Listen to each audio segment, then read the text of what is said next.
So the other day at kids choir practice, I noticed that some of the kids are really starting to find their voices. Now, in most cases, this is a great thing. They are learning the words to new songs. They are becoming confident and feeling safe, and I love this. But there's always someone in the group who could benefit from some good old-fashioned Methodist musical advice, such as this gem from our founding father, John Wesley, who prefaced his 1761 hymnal with 7 helpful hints on congregational singing, including item 5, which reads, "Sing modestly, do not bawl, so as to be heard above or distinct from the rest of the congregation, that you may not destroy the harmony, but strive to unite your voices together so as to make one clear, melodious sound." To be sure, the good Reverend did not wish to shame anyone into silence. You see, item 4 from the same list begins with the instructions, "Sing lustily and with a good courage. Beware of singing as if you were half dead or half asleep." But still, remember item 5, "Sing modestly, do not bawl." Somewhere in between half-dead singing and bawling, there must be some kind of a happy medium. And that is where I would like all of my young singers to find their voices. All God's children have a place in the choir, to be sure, as long as we don't sing so loud as to drown each other out. This idea is useful in choral singing, but it applies to all aspects of Christian living as well. The author of the letter to the first century Christian community of Ephesus wrote to the congregation with very similar advice, although there is not a single reference to singing or bawling. Still, hear the parallels from Ephesians chapter 4. "I beg you to lead a life worthy of the calling to which you have been called, with all humility and gentleness, with patience, bearing with one another in love, making every effort to maintain the unity of the Spirit in the bond of peace. There is one body and one Spirit, just as you were called to the one hope of your calling, one Lord, one faith, one baptism, one God and Father of all, who is above all and through all and in all."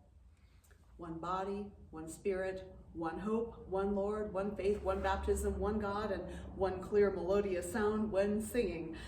All of this oneness is possible only when we come together, as the author of our text describes, with all humility and gentleness, with patience. So today, let's talk about humility, what it means and why we need it, both inside and outside of choir practice. So the root of the word humility is also the root of the words human and humus. It literally means on the ground, like the soil we call humus, the very same dust from which the humans were formed in the first creation story of Genesis. "From dust we were made, and to dust we shall return," wrote the author of Ecclesiastes.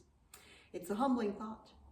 Lest we think too highly of ourselves, we are reminded that we are really no more than the stuff beneath our feet, to which we shall one day return, all of us, from the lowest peasant to the highest ranking leader.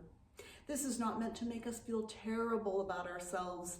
Another biblical poet in the Psalms encourages us to celebrate that humankind is made only a little lower than the angels. We're not all that bad, really. God certainly must have loved us more than a little bit to become one of us through the incarnation of Jesus. There is no value in beating ourselves up over the unfortunate accident of having been born human. Humility does not mean that we must disparage ourselves as unworthy worms deserving of God's wrath and punishment, though such theology does exist. But true humility, the kind that Jesus the Christ embodied and expected of his followers, is simply an understanding that as human beings we are all equally beloved to God and worthy of one another's positive regard. Remember that advice to the Ephesian Christian community?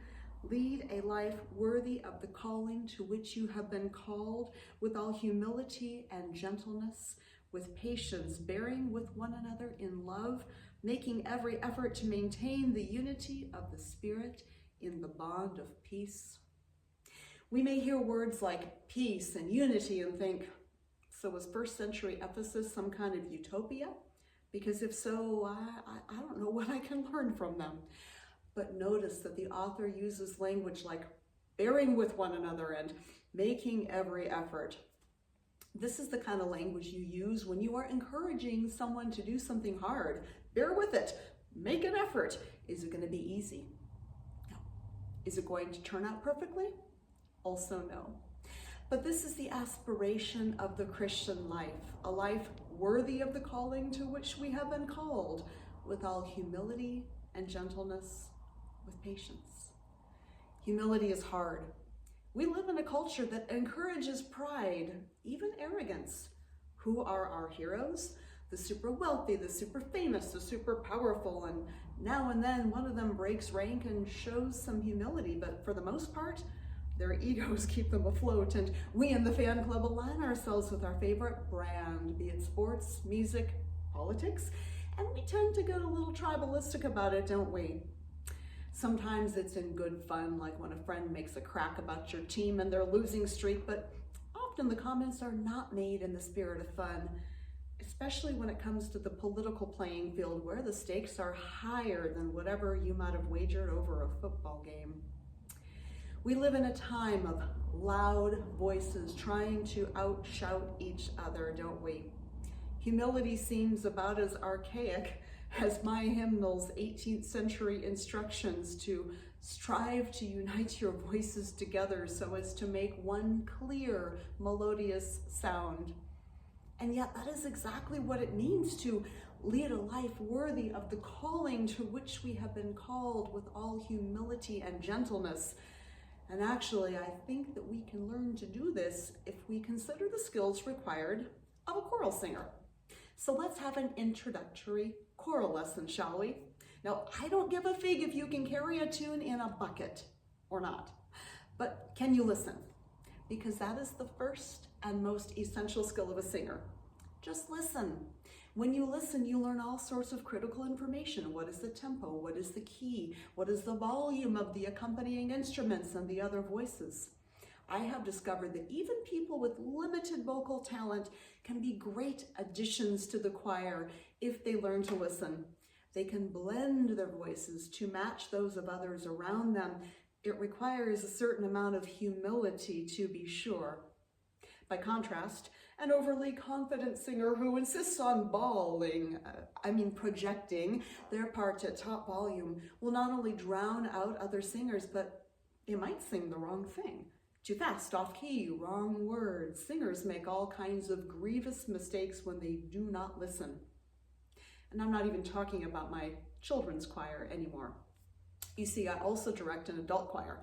And let me tell you, getting a room full of adults to listen is just as essential and sometimes just as difficult as with children. My adult choir is working on a Christmas cantata, 86 pages of music that must be learned in 4-part harmony.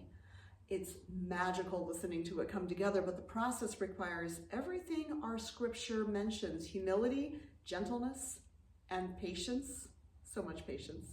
Each singer must listen for the cues, watch carefully for when to come in, find the correct note, and balance their voice with the other voices in their sections and the choir as a whole. Even one voice singing louder than the others diminishes that clear, melodious sound we strive for and makes it hard for others to focus on their own harmonies. There's even one part of the score where each section is coming in at different times with different words and different rhythms. It is so hard to sing, not to mention conduct, but it works when every singer can hear the other parts, even the ones that are totally different from what they are meant to be singing. Why? Because that's how they know when and how to come in and also when to stop. It's a complex and gorgeous dance of words and notes. And I sometimes think if only we could learn to speak to one another the way we sing together, in one clear and melodious sound. Because what is most important in singing or in civic discourse is not my part, but our song. We all have something to contribute, a story or a perspective or a question or a concern. And of course, we all want our words to be heard, but so does everyone else. And we could stand to learn from each other. Because even just hearing the questions and concerns that people have is tremendously instructive for understanding their perspectives and knowing how better to engage. Instead of fighting to get our words in over each other, if we could start from our common ground, the fact that we are human, living on the same humus, earth, from which we are all made and to which we shall all return, perhaps we could find the humility to see each human before us and really listen. Because there are many ways of understanding things, just as there are many parts in a choral arrangement. But in listening, we can all find our unity of purpose, recognizing that there is common ground between us. As the author of Ephesians describes it, there is one body, one spirit, one hope, one Lord, one faith, one baptism, one God, above us all, through us all, and in us all. So with God above us all, let us stay grounded in humility, listening so we can unify our voices in what my friend John Wesley would call one clear, melodious sound.